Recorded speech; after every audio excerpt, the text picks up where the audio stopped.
திராவிட முன்னேற்ற கழக அரசு இன்றைக்கு இந்தியாவிலேயே அடிக்கடி முதலமைச்சர் பேசுறார், தமிழ்நாடு தான் முதலிடம், தமிழ்நாடு தான் முதலிடம். அந்த அமைச்சர் எல்லாம் பேசுறாங்க சூப்பர் முதலமைச்சர். எதுல சூப்பர் முதலமைச்சர்? கடன் வாங்குவதிலே சூப்பர் முதலமைச்சர். சிந்திச்சு பாருங்க, 5 ஆண்டுல 5 லட்சம் கோடி கடனை வாங்கி இந்தியாவிலேயே கடன் வாங்குவதிலே முதல் மாநிலம் என்ற பெயரை பெற்ற சாதனை படைத்த அரசாங்கம் திமுக அரசாங்கம். அனைத்து இந்திய அண்ணா திராவிட முன்னேற்ற கழகம் ஆட்சியில இருந்த காலகட்டத்தில் 2021 73 ஆண்டு காலம் பல்வேறு கட்சிகள் தமிழகத்திலே ஆண்டன. அந்த 73 ஆண்டு காலத்திலும் 2021 சுமார் 4,80,000 கோடி தான் கடன். ஓராண்டு அரசாங்கத்துக்கு வருவாயே கிடையாது. கொரோனா காலம்.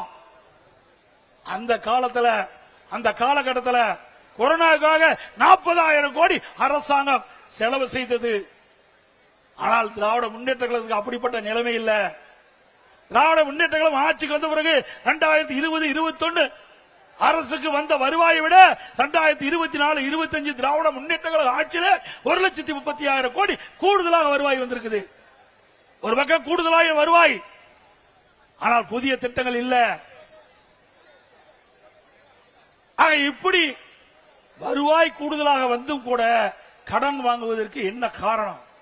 ஊழல், ஊழல், ஊழல், ஊழல்.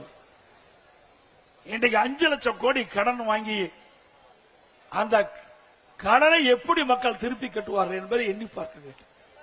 இப்படி கடன் வாங்குகின்ற அரசாங்கம் மீண்டும் தொடர வேண்டுமா?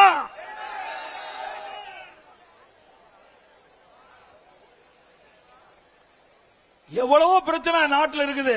அதையெல்லாம் திமுக முதலமைச்சருக்கு கவலை இல்ல, துணை முதலமைச்சருக்கு கவலை இல்ல.